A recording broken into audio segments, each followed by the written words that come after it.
Hello guys, welcome to code more. आज के video में हम बात करने वाले हैं रिकर्शन के बारे में, जो सी एस फंडामेंटल्स का बहुत ही सी एस फंडामेंटल्स में बहुत ही इंपॉर्टेंट टॉपिक है। तो जो है शुरू करते हैं। रिकर्शन जो है, जैसा कि उसका नेम सजेस्ट करता है, एक फंक्शन है जो ख़ुद को रिपीटेडली कॉल करता है। तो आप किसी भी फंक्शन को अंदर अगर उसी का कॉल है तो उसको आप रिकर्सिव फंक्शन बोल सकते हैं।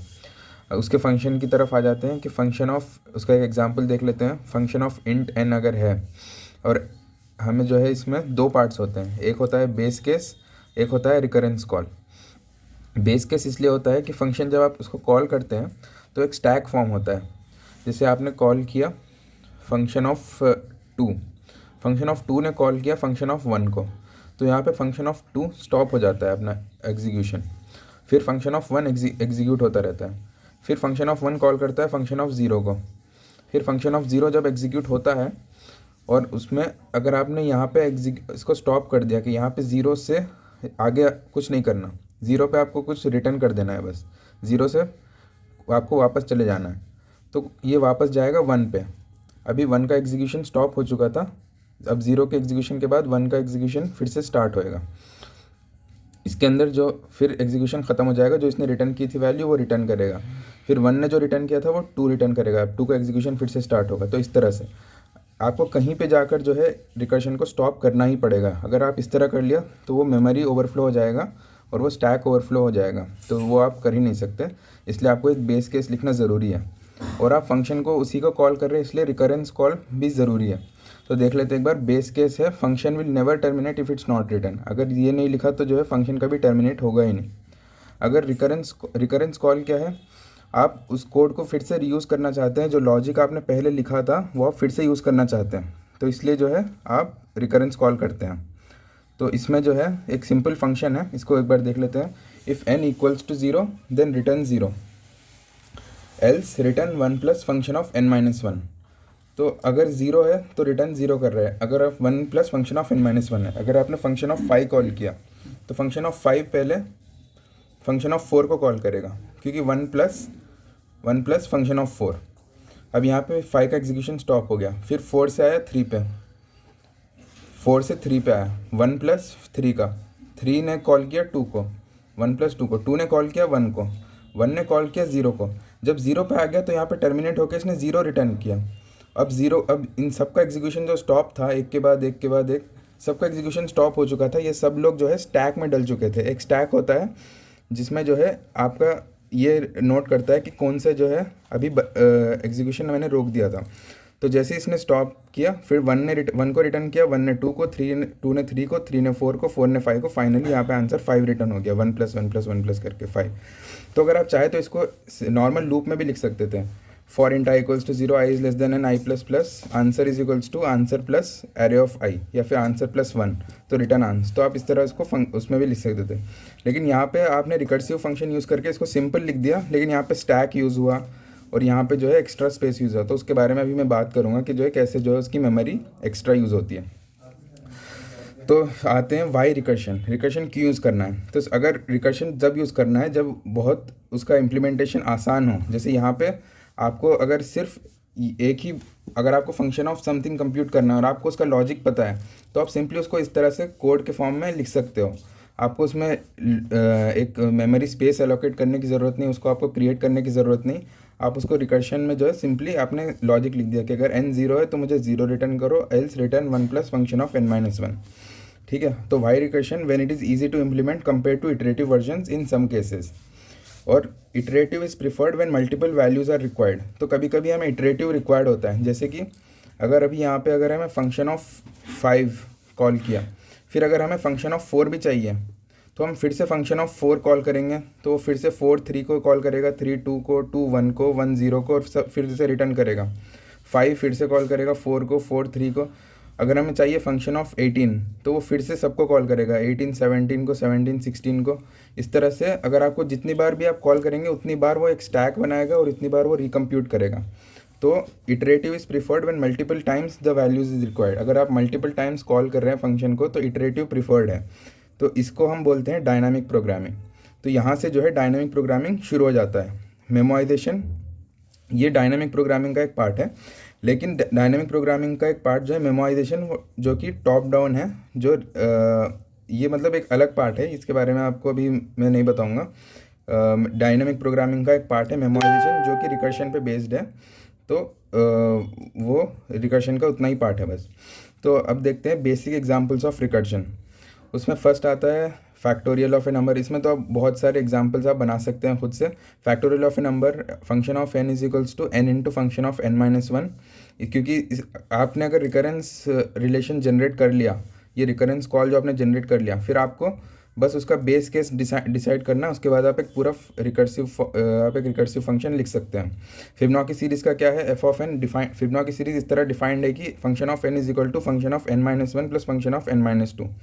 और a to the power b कैसे डिफाइंड है, function of a to the power b is a into function of a to the power b-1।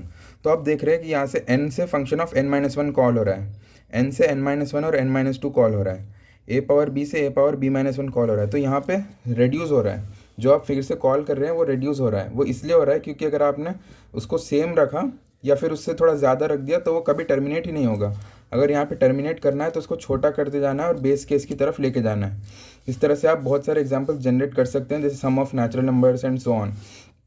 तो इसके बाद हम आते हैं कि फिबोनाची सीरीज़, रिकर्शन और इटरेटिव। फिबोनाची सीरीज़ जो है ये इस तरह आता है 1 1 2, फिर 1 + 2 3, फिर 2 + 3 5, फिर 5 + 3 8, फिर 8 + 5 13 और सो ऑन। तो आपको हर नंबर का वैल्यू आएगा उसके प्रीवियस दो को ऐड करने से। तो रिकर्शन में इसको किस तरह लिखेंगे, अगर 1 है तो रिटर्न 1 है, अगर 2 है तो रिटर्न 1 है, मतलब फर्स्ट के दो वैल्यूज़ 1 डिफाइंड है। फिर उसके बाद अगर आपके पास, अगर आप n = 3 के लिए आप ऐसा नहीं लिखेंगे n = 3 रिटर्न 2, n = 4 रिटर्न 3। आपको हर एक के लिए लिखने की ज़रूरत नहीं है, आपने लिख दिया return function of n-1 plus function of n-2। तो इसलिए वो ऑटोमेटिकली वो फंक्शन कॉल्स करेगा और सबको जो है रिटर्न करेगा। लेकिन आप इसमें देख सकते हैं कि बहुत सारे मल्टीपल कॉल्स होंगी। तो इसलिए हम आते हैं इटरेटिव वर्जन पे। इटरेटिव वर्जन क्या करता है, फिबोनाची ऑफ n+1 एक एरे ले लिया, फिबोनाची ऑफ 1 को 1 कर दिया, फिबोनाची ऑफ 2 को 1 कर दिया, फिर 3 से लेके n तक लूप चलाई और फिबोनाची ऑफ i कंप्यूट किया, Fibonacci of i-1 plus Fibonacci of i-2। तो इस तरह से जो है उसने सारी वैल्यूज़ को स्टोर करके रखा। अब आपको रैंडमली अगर फिबोनाची ऑफ 20 चाहिए तो आप एरे में सर्च कर सकते हो फिबोनाची ऑफ 20। लेकिन अगर आपको यहाँ पे करना होता तो आप फिबोनाची ऑफ 20 के लिए फिबोनाची ऑफ 19, फिबोनाची ऑफ 18 सब कॉल करेंगे। तो मैंने जैसे बताया कि रिकर्शन जब प्रीफर करते हैं जब मल्टीपल टाइम्स उसकी वैल्यू रिक्वायर्ड नहीं है, या फिर रिकर्शन को तब भी रिकर्शन को यूज़ करना ही है तो आप मेमोराइजेशन यूज़ कर सकते हैं, जो कि डायनामिक प्रोग्रामिंग का एक पार्ट है, जो मैंने अभी इस वीडियो में नहीं बताया। लेकिन मेमोराइजेशन यूज़ करके आप रिकर्शन यूज़ कर सकते हैं और साथ ही साथ मल्टीपल कॉल्स को भी जो है अवॉइड कर सकते हैं। तो यहाँ पे आप देख सकते हैं कि this is similar to dynamic programming. Iterative जहाँ पे भी होता है वो डायनामिक प्रोग्रामिंग से रिलेटेड होता है। तो अब हम एक रिकर्शन का जो है वर्किंग देखते हैं। तो इसमें जो है एक आपको ट्री गिवन है, एक ट्री होता है डेटा स्ट्रक्चर जिसमें लेफ़्ट और राइट चाइल्ड होता है। उसके सिर्फ दो ही चाइल्ड हो सकते हैं, एक लेफ़्ट चाइल्ड एक राइट चाइल्ड, एक लेफ़्ट और राइट, या फिर 0 या फिर 1 या फिर 2, या 0 नोड्स होंगे या 1 नोड या 2 नोड्स। तो अभी हम देखते हैं इसका इन ऑर्डर ट्रैवर्सल कैसे करना है।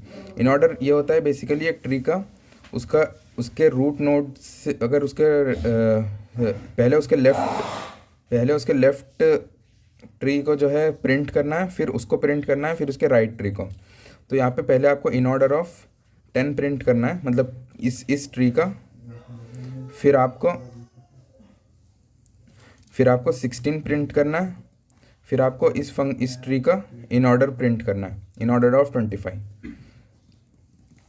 अब इन ऑर्डर ऑफ 10 कैसे प्रिंट करेंगे, इन ऑर्डर ऑफ 10 के लिए पहले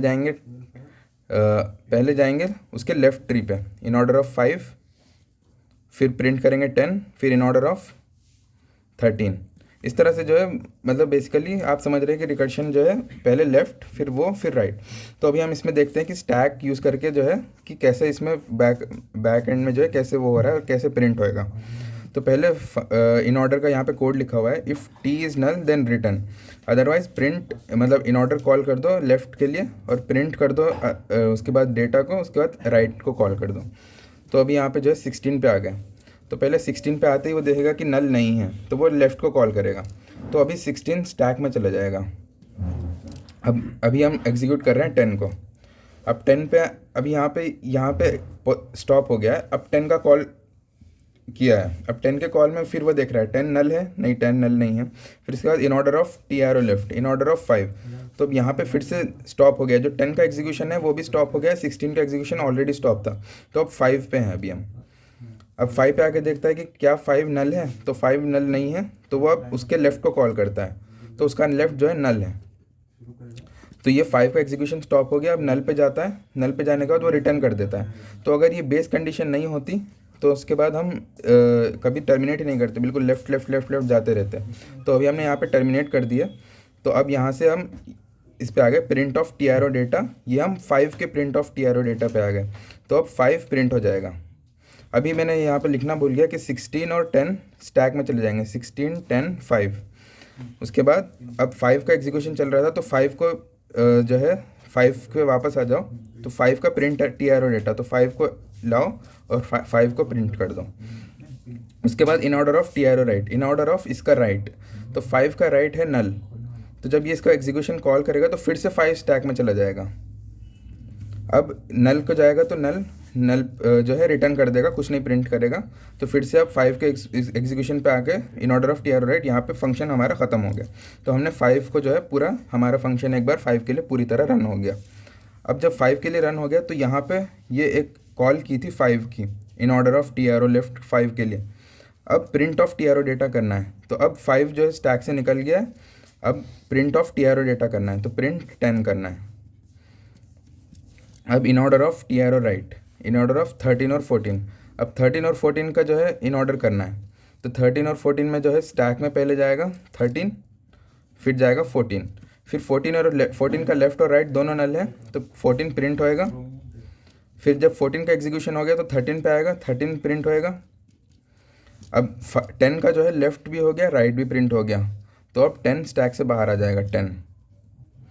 अब 16 का जो है लेफ्ट हो गया पूरी तरह से, लेकिन अभी 16 को प्रिंट करना है, तो अभी 16 भी आ जाएगा स्टैक से बाहर और 16 प्रिंट हो गया। अभी हमें इसको कॉल करना है।